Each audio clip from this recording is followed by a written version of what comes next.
Hello historians, welcome back to the channel. Thank you so much for tuning in. My name is Prof. J. I am your history professor. And today we're going to begin our two-part look at one of, if not the most important event in European history, and that is the French Revolution. In this first video, we'll take a look at the problems the French monarchy was experiencing prior to 1789 and the difficulties and inability of the French monarchy to fix those problems. We'll take a look at the summoning of the Estates General in 1789 and the beginnings of the revolution proper. We'll take a look at the issuing of important revolutionary documents such as the Tennis Court Oath, the Declaration of the Rights of Man and of the Citizen, abolishing the feudal system. We'll take a look at important events such as the storming of the Bastille and the Women's March to Versailles, before we finish up with a document that will bridge the gap between this first phase and the second phase, which we'll get to in a subsequent video, that document being the Civil Constitution of the Clergy. Without further ado then, it is time for history, so let's go ahead and get started.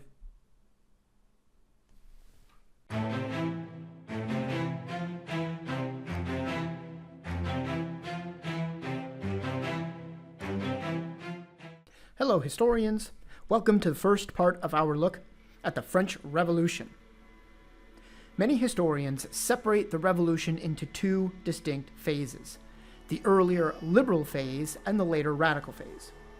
The first, which we'll be discussing today, consists of breaking the power of the monarchy and the aristocracy. The second, which we'll cover in another video, sees the revolution go in a much more violent and dangerous direction. First, however, we need to establish a bit of context. The French Revolution did not happen in a vacuum. There were a series of smaller revolutions that took place across Europe and beyond in the late 18th century. For starters, the American revolutionaries succeeded, with no small amount of French help, in securing their independence from Great Britain. American independence had ramifications in mainland Europe, as the Dutch Republic's bankers owned much of America's debt, and therefore hoped independence would allow them to begin paying down that debt. However, the leader of the Republic, called the Stadtholder, supported England, causing a rift between political and economic leaders. Wealthy bankers and merchants organized a militia known as the Free Corps to help them overthrow the Stadtholder, which they did, at least for a hot minute. Prussia, whose royal family was connected to the Stadtholder via marriage, intervened and brought this rebellion to an end. Next door in Belgium, which was under Austrian control, enlightened reforms were brought up by Austrian Emperor Leopold II. The abolition of torture and religious toleration were among the slate of changes Leopold proposed. However, upper-class elites, worried that Leopold may go further and infringe on their privileges, began to resist. In a strange turn of events, they were aided by members of the lower classes, who you would think would be all for those elite members of society losing some of their closely guarded liberties. On the contrary, some members of the lower classes wanted complete independence for Belgium, and that meant opposing the emperor, and that meant siding with the elites. Belgian independence was secured, but again, only for a hot minute, before class divisions split apart the coalition. The lower classes switched sides, now believing that an enlightened emperor was better for them than the unenlightened upper class. This about-face allowed Leopold to regain control of Belgium. Finally, a revolt by Poles looking to modernize the government among Western European lines, an upset over various partitions of Poland, was crushed by Russia after only 1 year. Despite the fact that in Europe all of these revolutions failed, together they showed a great deal of angst among certain groups of society, and the willingness to take great risks to secure for themselves a better deal. It's in this larger context that France would embark on the most cataclysmic of all the revolutions. It's time for the first review of this lesson. First, the French Revolution was preceded by a number of other revolutions, including the one in the United States. That revolution had consequences for the Dutch Republic, as a split emerged between the stadholder and bankers who owned much of America's early debt. The stadholder was briefly overthrown before the Prussians ended the revolt. Second, Belgium also saw an uprising, as both elite nobles and poor peasants tried to gain their freedom from the Austrian emperor, though divisions between the rebels led to Austria regaining control. Finally, a revolt by the Poles, who were looking to reform their state along western lines, was defeated by the Russians. In his book, A Short History of the French Revolution, historian Jeremy D. Popkin has argued that rather than a strong, oppressive monarchy leading to the outbreak of revolt in France, it was the profound weaknesses of the monarchy that opened the door for revolution. The most glaring weakness, according to Popkin, was financial. French kings were responsible for a great deal of expenses. First among those expenses was the army, which had grown under Louis XIV to 400,000 standing troops. War is not cheap, as men have to be provided with uniforms, weapons, ammunition, training, medical care, barracks, and supplies of all kinds while in the field. Louis XIV had also engaged in numerous wars that left France in tremendous debt that was not cleared by his successor, Louis XV. Louis XVI, who came to power in 1774 and would rule through the beginning of the Revolution, did not help the situation. Louis spent millions of French livres on helping the Americans fight against one of France's main rivals, the British. Despite getting one over the Brits, helping the Americans did not produce any tangible benefits for France. It only worsened French debt. Speaking of getting one over their rivals, keeping pace with and indeed outshining rivals was another expense of French monarchs. French kings were trained to think of their kingdom as the preeminent power in Europe, and to spare no expense competing against the likes of the British or the Austrians. Domestically, French monarchs were obligated to maintain infrastructure, like roads, as well as the court system, which provided justice for the people. Further, royal universities and academies were kept up by the king, as was the administration that served to prop up the king. Taken together, all of these financial obligations put a lot of pressure on French monarchs. To make matters worse, another weakness of French kings was their inability to efficiently or effectively collect enough tax money to offset these expenses. The biggest factor why has to do with the social system of France. For centuries, society had been organized into three different groups, or estates. The first estate was the clergy, as they had the important task of looking after every subject's immortal soul. The second estate consisted of the French nobility, in theory the defenders of society, both from external and internal threats. However, by the time of the Revolution, the nobility, though they made up the officer corps of the army, were focused on things other than fighting.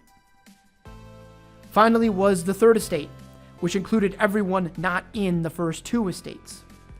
This meant the third estate was a very diverse group, including everyone from wealthy merchants and businessmen to the poorest of the poor.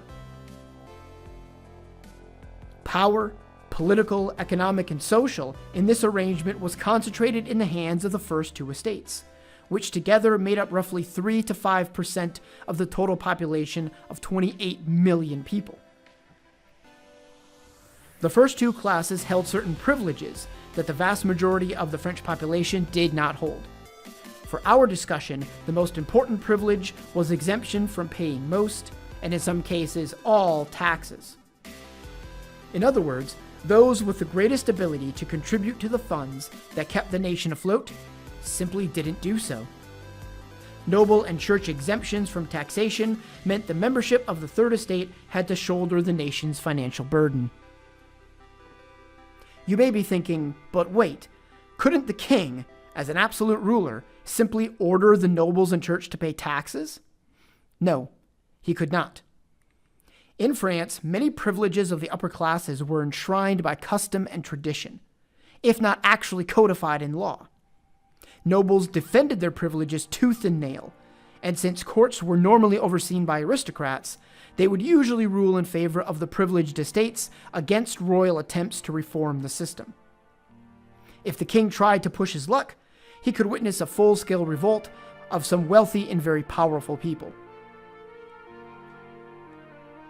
Another problem regarding taxes was the way in which they were collected. French kings, in order to try and save money, allowed private individuals to bid for the right to collect taxes in a certain area.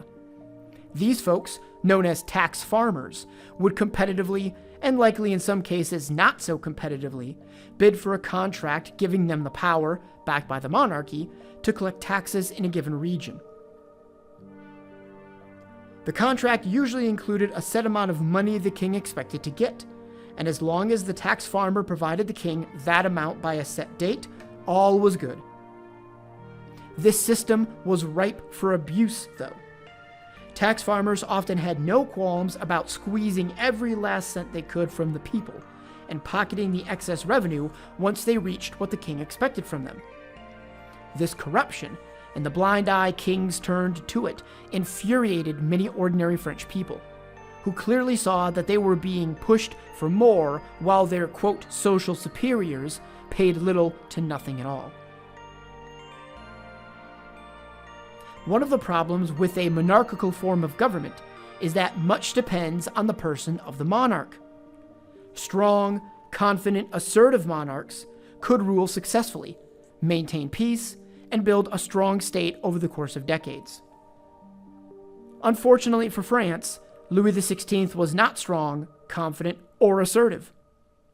Rather, the king was shy, hesitant, passive, and always ready to be influenced by the last person he talked to. Not exactly the qualities you want in a king in any situation, much less one France was faced with in the last quarter of the 18th century. His weakness was compounded by the person of the Queen, Marie Antoinette, the Austrian princess. The two were married as a means of bringing peace to the two nations, because, the best way to settle a feud is to make your enemy your in-laws. The French queen spent lavish amounts of money on parties, hairstyles, gambling, and clothes, which gave her the appearance of being out of touch with the struggles of everyday French subjects.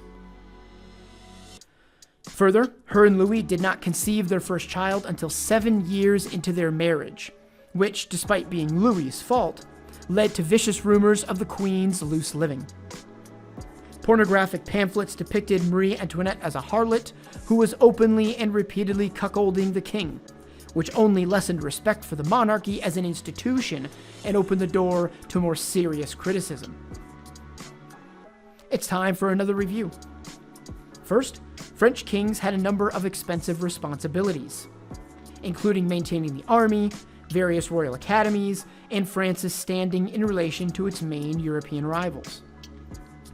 Second, part of France's economic problems lay in massive war debts incurred by kings Louis XIV and XVI. Another component was the use of tax farmers to collect taxes who usually oppressed the French people. Finally, the personalities of Louis XVI and his queen, Marie Antoinette, didn't help the situation, as Louis was not a strong, decisive leader, and the queen spent lavish amounts of money and was generally seen as out of touch, which reduced respect for and deference to the monarchy. In 1787, Louis XVI summoned a meeting of the Assembly of Notables, a collection of the king's closest advisors along with high-ranking nobles and church officials. At this meeting, the king proposed a series of changes to try to alleviate the financial crises the kingdom was in, but mutual suspicion prevented any reforms from being enacted. There were, though, two important decisions that came out of the Assembly of Notables. First, Louis agreed to hire the Swiss banker Jacques Necker as finance minister. Necker had been finance minister once before, and raised the ire of the monarchy by publishing the royal finances so that everyone could see the revenue versus the expenses of the king. Necker also very publicly argued that the first duty of the king was to ensure that every man, woman, and child had enough food to eat every day. These actions made Necker the people's, quote, man on the inside, the one minister who had the interests of the ordinary subject at heart. Second, the king also agreed to summon the Estates General in 1789, a meeting of representatives of all three estates of French society. This was a big deal, as the last time the Estates General met was in 1614, nearly 200 years previously. The king initially agreed to this proposition because he believed some agreement could be reached to fix France's economic problems beforehand, thus obviating the need for the Estates General. According to tradition, each estate sent 300 representatives to the Estates General. Also, each group of delegates met separately in their own chamber and got one vote, based on what the majority of each estate's reps wanted. Therefore, the first estate got one vote, the second estate got one vote, and the third estate got one vote. This quite obviously works against the third estate, as the other two had much in common, being the privileged orders that they were. Finally, in order for any changes to take place, the vote had to be unanimous. This customary arrangement, therefore, was yet another feature of French politics that benefited the elites. In the wake of the decision to summon the Estates General, towns, cities, parishes, and other groups all over France began to compose lists of grievances, or lists of items each group would send to their representatives in Versailles. It was the reps' job to compile these lists into one master list of items to be discussed once the meeting began. As no other solution could be devised to alleviate France's financial woes, the king realized that the Estates General would actually meet. Prior to the opening of the meeting, Jacques Necker convinced Louis to throw the Third Estate a bone and double the number of representatives they received. In other words, the Third Estate would have 600 representatives, while each of the other two estates would only have 300. This put a sharp focus on how the voting would proceed. Some lists of grievances from the Third Estate called for voting to be by head count, meaning each individual representative got one vote, as opposed to the entire collection of reps getting one vote. With 600 reps, if voting was by head count, the Third Estate could at the very least tie the other two estates and effectively block any of their proposals. Additionally, if just one representative from either of the other two estates defected and joined the Third Estate, they'd have enough votes to overpower the privileged orders. That would be the first time in France's long history that the ordinary people would have the final say on new legislation, that regular subjects could write the rules they'd all live under. The question of how voting would go then became the central issue as the representatives made their way to the Palace of Versailles. On May 5th, 1789, the Estates General officially opened. Both the king and Jacques Necker gave speeches to the assembled delegates, but neither said anything about the voting process. The delegates for the clergy and the nobility began moving to their own chambers. The reps for the Third Estate, however, refused to organize themselves until the question of voting was answered. The proceedings were bogged down for 6 weeks, until on June 17th, 19 members of the clergy jumped ship and joined the Third Estate.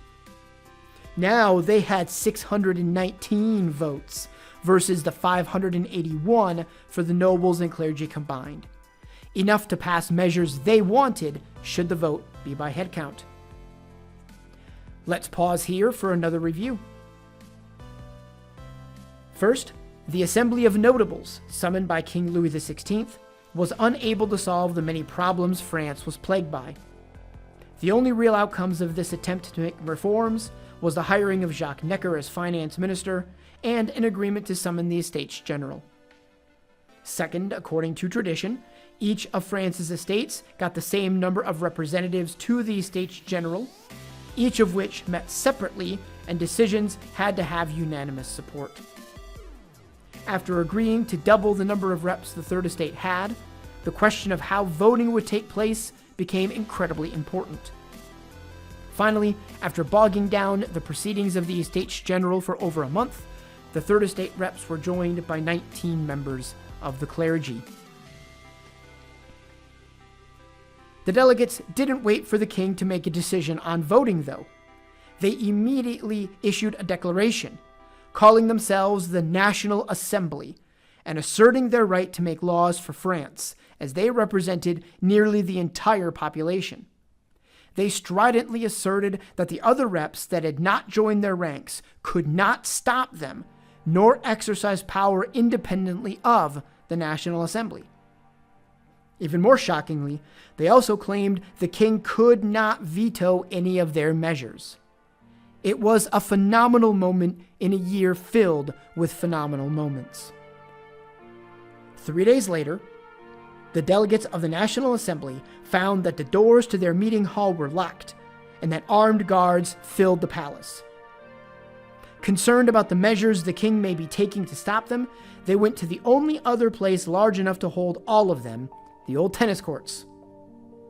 Here, they issued the famous tennis court oath, pledging that they would never separate from each other until their work was done, and stating that the National Assembly was made up of the people, not the location. So wherever the delegates met, that's where the laws of France would be made. A few weeks later, on July 11th, Louis XVI fired Jacques Necker, citing his poor performance at the Estates General as the reason for the sacking. When word of this reached the people of Paris, 12 miles away, it prompted a major reaction. Large groups of men and women gathered whatever weapons they could, including firearms. They needed gunpowder to use them, however, and they knew exactly where to get it. The Bastille was a royal fortress and prison, and stood as a monument of royal power and despotism. The crowd demanded that the commander release the 7 prisoners kept inside and hand over the gunpowder. The commander refused, leading to perhaps the most famous moment of the revolution, the storming of the Bastille.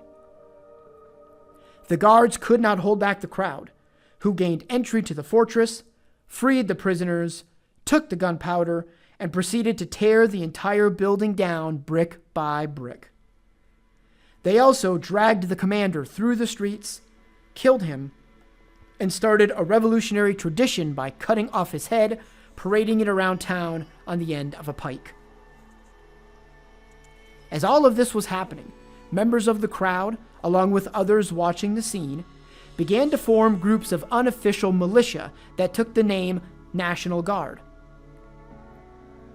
They realized that someone needed to try and keep the peace, and the royal officials were helpless against the agitated population of Paris. Command of the guard was given to the Marquis de Lafayette, the man who had served with George Washington and others during the Revolutionary War. The end of July 1789 saw an event now known as the Great Fear. Rumors in the French countryside began to spread that bands of thugs in aristocratic pay were rampaging across the land, attacking villages and ordinary French people in an effort to intimidate them out of supporting the National Assembly. Though these were just rumors and there were no actual bands of thugs, the reaction to the rumors was quite real. Groups of peasants across France armed themselves with whatever they could and began storming noble chateaux. Some homes were burnt, some nobles and their families harmed. The thing the peasants really wanted, however, were any documents codifying the obligations they owed to the noble in question, as well as any that contained the privileges that noble enjoyed. These papers were burned, erasing any proof of the obligations peasants owed. Once word reached Versailles about these riots in the countryside, something extraordinary happened on the night of August 4th. A delegate from the nobility, appalled by the reports he was hearing about the Great Fear, stood up in front of the assembly. He gave a speech in which he renounced all of his noble privileges. After he stepped down, another noble did the same. And then another. And then another. Until early the next morning, the assembly had effectively ended the system of feudal relations that was still hanging by a thread in France. 1 week later, they put down their actions on paper and issued the decree abolishing the feudal system. In this document, the assembly outlawed all tax exemptions, abolished things like hunting privileges, made government offices open to merit rather than birth, and provided for free dispensation of justice. This was a major step in attempting to redress the power imbalance that had existed prior to the Revolution, a period now referred to as the Ancien Régime. Let's take a breather and review the information we just covered. First, the 600 third estate reps, along with the 19 reps from the clergy who joined them, formed themselves into a national assembly and gave themselves the right to make laws that could not be stopped by the king. They also issued the famous tennis court oath, pledging to never separate until their work was done. Second, the storming of the Bastille took place after Louis XVI fired Jacques Necker and saw the demolition of the fortress prison along with the beheading of the commander of the garrison there. Finally, after peasant unrest in the countryside, the delegates in the National Assembly voted to completely abolish the remaining elements of feudalism in France with the decree abolishing the feudal system. On August 26th of the same year, remember, we're still in 1789 here, making this one of the most pivotal years in European history. The Assembly issued the Declaration of the Rights of Man. Filled with Enlightenment thinking, the rights of man called for the freedom to express one's opinion, the assurance of individual liberty, granted the power of all men to participate in the creation of the laws, stipulated that the general will should decide what the law is, and provided individuals with protections against arbitrary abuse of power. The Rights of Man is perhaps the most important document to emerge from the revolutionary period, a period that, as we're seeing, was full of important documents. Similar to the United States Bill of Rights, the Rights of Man laid out the basic rights every French citizen now enjoyed. And when it came time to create the structure of their new government, the aim was for the delegates to keep the rights of man in mind and build a government that would ensure those rights were real and not just words on paper. So impactful has the rights of man been that today's United Nations Universal Declaration of Human Rights is modeled after it. However, by phrasing the rights of man as the rights of, well, men, the Assembly left some important questions unanswered. Did the rights of man include women? Or were the rights literally for men only? What about religious minorities? The rights of man did protect people's right to hold any religious opinion, after all. How far did that protection extend? And what about the enslaved in the Caribbean colonies? Many of them were men, so did they get the new freedoms listed in the rights of man? What about enslaved women? Women were not just sitting back and watching the men make these momentous changes. Even though the National Assembly did not have a single female delegate, women took an active role in all the revolutionary fervor. They started women's political clubs and wrote pamphlets. In October 1789, a group of hundreds of Parisian women marched to Versailles to demand that the king and the assembly move to Paris, where the people there could keep a better eye on them. They were joined during the march by thousands of other people. A scuffle ensued outside the palace that led to the deaths of protesters and guards. In the end, the women succeeded and brought the assembly and the king, along with his family, back to Paris to continue their work in the Tuileries Palace. In 1791, a playwright named Olympe de Gouges sought to remedy the weakness she and other women saw in the rights of man. She issued her own document called the Declaration of the Rights of Woman. Modeled after the earlier document, the Rights of Woman explicitly includes women in every point, calling for them to receive the same freedoms that had already been granted to men. De Gouges was not a member of the legislature, however, and her document was never given any official blessing. After the Rights of Man was issued, there was a lull in the action as the National Assembly began putting together a new constitution to establish a constitutional monarchy. The new system they created called for a unicameral or one-house legislature. It gave the king a suspensive veto only, meaning he could delay the passage of legislation for a time, but not fully stop it. It also created a distinction between active and passive citizens. Active citizens were those who paid enough money in yearly taxes to secure the right to vote, while passive citizens did not pay enough money and therefore could not vote. Even higher wealth requirements needed to be met in order to hold office, such that only about 72,000 men could serve in the national legislature. All of these decisions are problematic, and some will come to haunt later revolutionaries. A unicameral legislature may allow proposals to become laws more quickly, but it also allows bad laws to take effect more easily. The king only having a suspensive veto would poison the relationship between king and legislature without giving the king any real power. Finally, making a distinction between active and passive citizens gave the right to vote to nearly half of the men in France. However, the other half still could not vote, nor could women. This particularly seemed to violate some of the principles the revolution had built itself on earlier.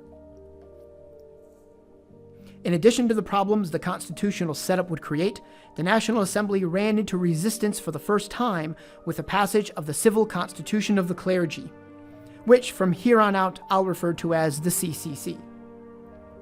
This was an attempt by the Assembly to regulate what it felt were abusive or inefficient practices of the Catholic Church in France. The CCC called for the state, not the church, to pay the clergy. It called for ecclesiastical, or religious, administrative districts to match the new secular districts set up by the Assembly. This led to the abolition of some dioceses and bishoprics across France. The CCC also set the pay scale for the various levels of clergy, and called for them to be chosen not by the church, as was traditional, but rather via election. Most disturbingly of all, from the church's perspective, was the oath of loyalty to the state that each new elected clergyman had to swear before being confirmed in their office. The Pope condemned the CCC, and half of the French clergy flat out refused to swear the oath, a move that cost them their positions. The issuing of the CCC is a nice bridge between the liberal phase of the revolution, which we've been discussing up to this point, and the more violent and radical phase of the revolution, which we'll get to in the next video. The CCC was the first time some ordinary French people began to question the National Assembly and its decisions. Most of them were satisfied with the breaking of the monarchy's monopoly on power and the new rights that had been given to the people. There was discontent over the Constitution, yes, but the CCC really hit a nerve. People don't tend to like it when someone messes with their religion, as faith is incredibly important to many people. The CCC appeared to be a situation where the National Assembly was crossing a line, moving into territory many felt it had no business moving into. One of those who disagreed with the CCC was Louis XVI. It's time for the final review of this lesson. First, one of the most important documents issued during the French Revolution, the Declaration of the Rights of Man, outlined a number of important freedoms people in France now had, but left some serious questions, such as did women and enslaved people get those same rights, or were they literally just for men? Second, women played a vital role in the revolution, exemplified by the Women's March to Versailles to bring the King and National Assembly back to Paris, as well as Philippe de Gauche's Declaration of the Rights of Woman. Third, the new constitution the National Assembly devised contained a one-house legislature, a suspensive veto for the king, and a distinction between active and passive citizens, though each of these ideas had flaws. Finally, the revolution, in the eyes of some, including the king, began to overreach with the promulgation of the civil constitution of the clergy, which made all clergy state-paid employees and made them swear an oath of loyalty to the state, which many refused to do. That does it for the liberal phase of the French Revolution. In this presentation, we looked at the Ancien Régime prior to the Revolution, the failed attempts to reform the French state, the summoning of the Estates General, the promulgation of important documents like the Rights of Man and the Tennis Court Oath, and finally, some people in France's apprehension over the civil constitution of the clergy.